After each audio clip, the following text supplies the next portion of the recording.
Hi guys, so for what you do here, if you're an old subscriber, thanks so much for the support and welcome back. If you are new here, I am a new YouTuber based in Accra, Ghana. Do well to support this channel by subscribing and also sharing with your friends and family. Alright guys, all is not well today. Unless you are living under a rock, then you should have read, seen or heard about protests now all over the world. It first started in America when a 46-year-old man, George Floyd, may his soul rest in peace, he died after a white policeman kept his knee on his neck for close to 9 minutes and he kept pleading for air. He kept saying, "I can't breathe, I can't breathe," and this policeman just kept his knee there, choking him to death. It's just a sad situation. Black Americans in America are saying they've had enough with this whole violence and racism towards black people.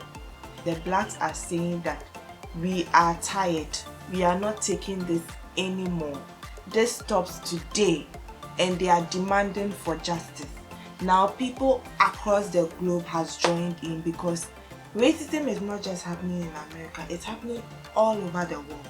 However, for some time now, America's situation is moving to another level. The whites are not hiding it anymore. Whites are just abusing the system. They are calling police on black people for no reason. And in America, police are not the friends of the black. Like, if you're a black person, the police is not your friend and you need to make sure you stay away from them at all costs, because something very little can turn into another situation. What happened to George Floyd is just a classic case. The difference is that this was in broad daylight and people were actually there, fortunately, to record this. The policeman knew people were taking a footage and he just didn't care because in his head the system was there to protect him. The policeman knew he was on camera but he didn't care. That is the level of racism, and this happened in broad daylight with people staring. I'm not sure why he was arrested in the first place, but he didn't have to die in that way. I cannot imagine being there, like standing around seeing the whole thing happen and not being able to help. To be honest, I haven't been able to watch the footage till the end. I watched to a point, I always watch to the point where he starts calling out for his mother. God, like, that's it's so emotional. When I finished watching that video, it put me in a certain kind of mood, and for hours I was just thinking, so the man is dead, so he's dead, so he died just like that. Like, I kept asking myself those questions and I really didn't want to go back to that place, so I have not been able to watch the footage till the end. To be honest, I haven't. Now, last week I did a whole video about this and I really wanted to post ranting about the whole situation and I wanted to post it, but I deleted it. However, even for this video, right, this is like the third time I'm doing this video. I tried vlogging and so I was walking around talking to my camera. It felt really weird as people were just staring at me and there were all sorts of noises in the background.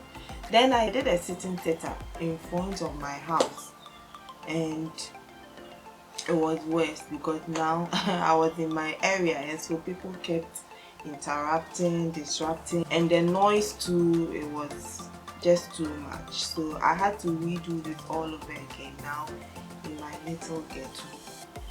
I really want to talk about this now because I saw a comment or a Twitter comment from Becca about this whole situation and I was quite disappointed. Yes.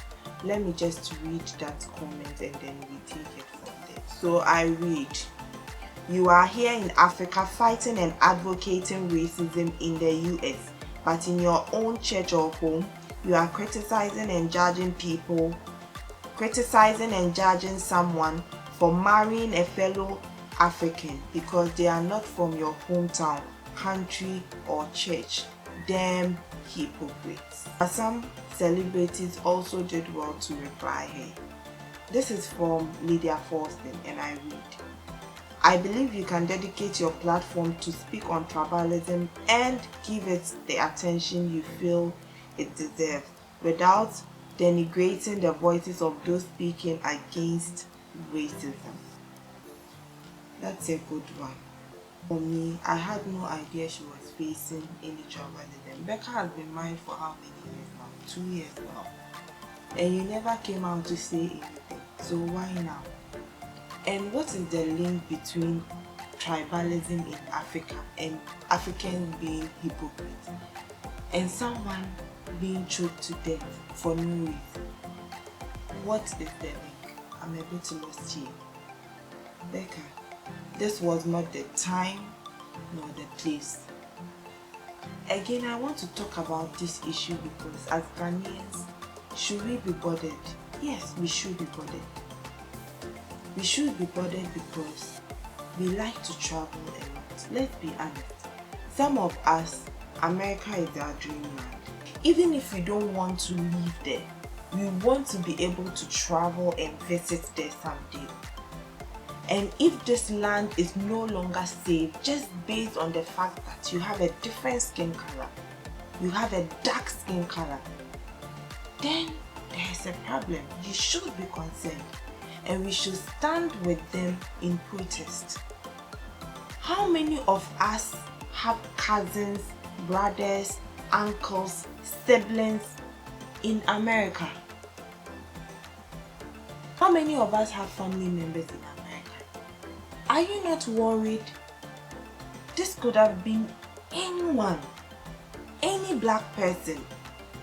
This could have been a Ghanaian, a Nigerian, Senegalese, a Togolese.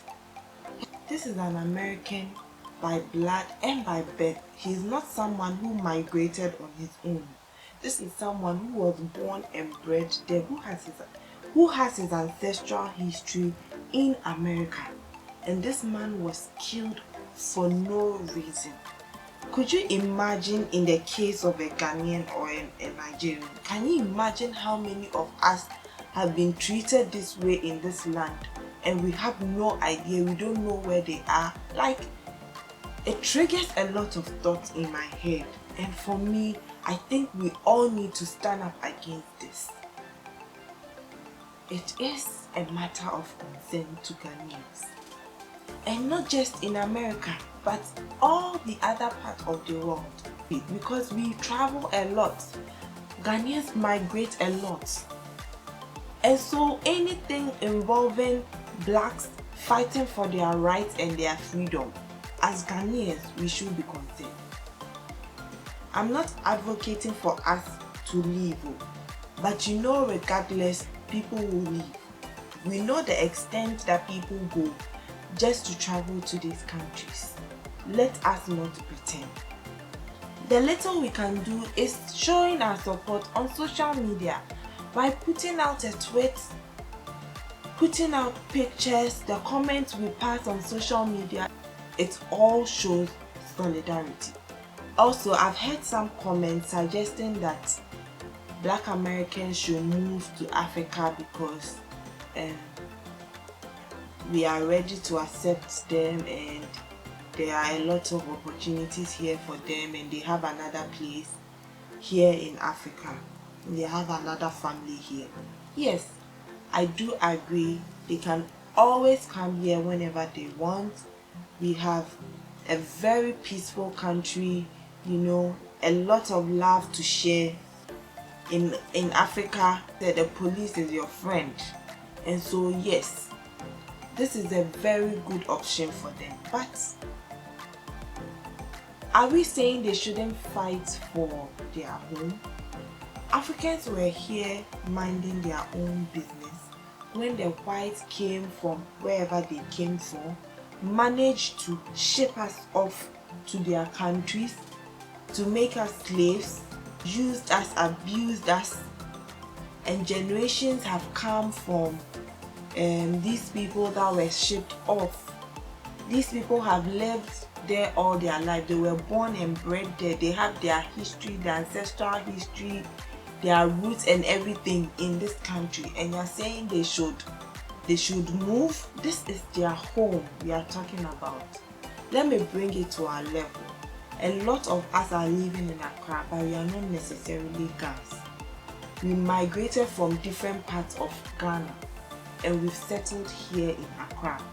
How would we feel if all of a sudden the Ghanaians stood up against all tribes that are not Ghana and told us we should go back to our hometown? Me like this, I visit my hometown a lot. My father's hometown especially, and my mother's hometown. I go there a lot. In fact, my father's hometown is just like 1.5 hours drive from me, or 1 hour drive from me. But do I see myself living there? What am I going to do there? I was born and bred in Tema, and for me, Tema is my home, regardless. I feel safe here. I feel comfortable here. All my classmates are here.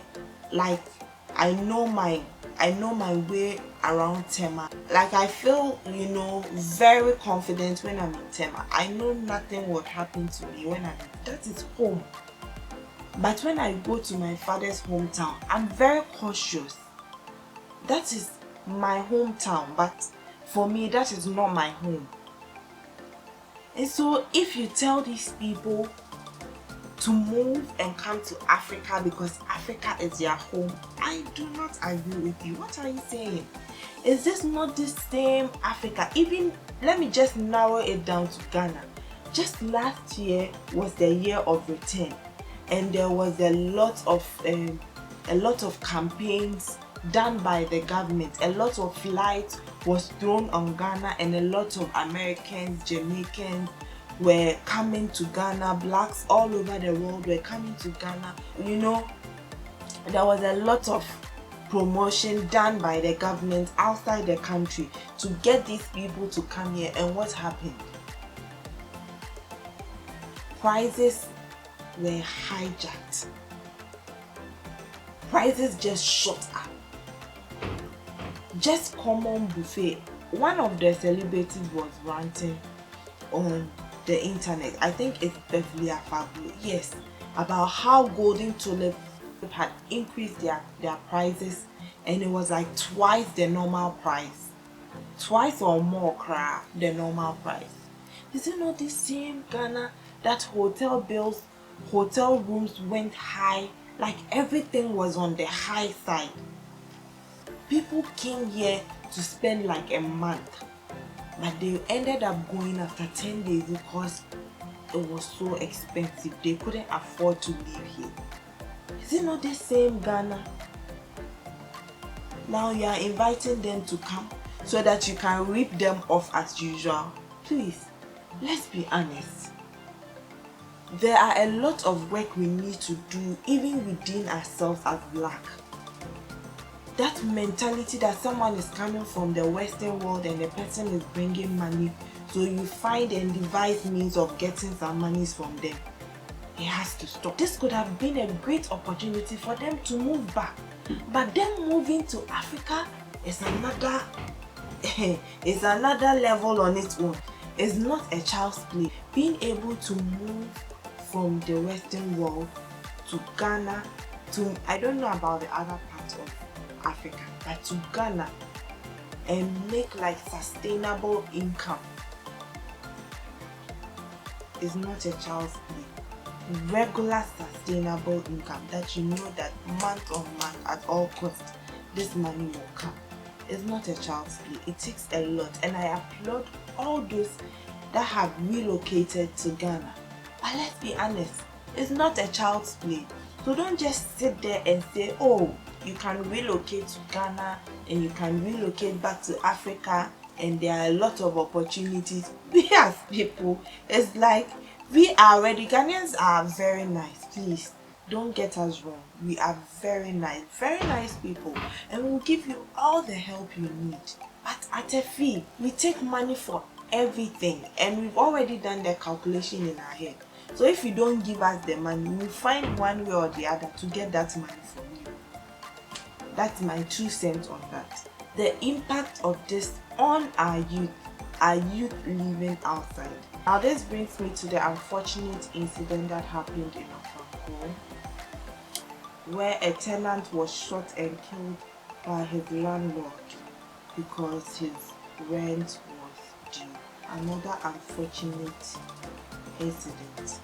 I learned the landlord, he was born and raised in the UK, and he was actually in the police force also, and he was deported. In my head, this is the kind of violence we pick up and then we come and we exhibit them. I feel this is a vicious cycle.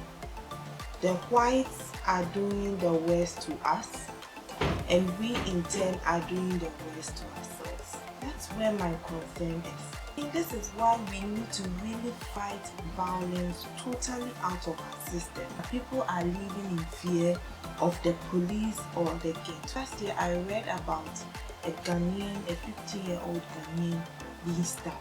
We need to really fight against violence, not just against black people, but from this world, because it's a vicious cycle. People see stuff, they learn from it, and then they implement it. Doesn't make sense. And this is where we pick up all this kind of character, because I learned in UK there, the young boys, the stabbing, the knife culture and the gun culture is not a joke there. Oh yeah, and yeah, they will stab you, they will shoot you, then that's it. These people have the tendency of coming back to Ghana. And with this attitude, like there's a gap in culture when it comes to these things. And we really need to treat ourselves right, and it starts with us. It starts with you and I. There are so many gaps that we need to fill in order to make the world a better place. Justice must be served. Justice must be served everywhere in America and in Ghana. Let me just end here because I can go on and on and on about this whole situation. I just pray that this will be a worthy cause and it will definitely effect changes in America. In America, we stand with you. Black Americans, we stand with you. And always know that there is really a home here for you in Africa. Africa is a nice place. There are lots of opportunities here. There are so many things you can do here. It's not as bad as others portray it to be. Alright guys, so do well to share your thoughts with me by leaving your comments down below as usual. Let's have a conversation in the comment section. If you haven't subscribed, please do well to subscribe. Support your sister, okay? I need you to subscribe. Until we meet again, I'm out. Macrama.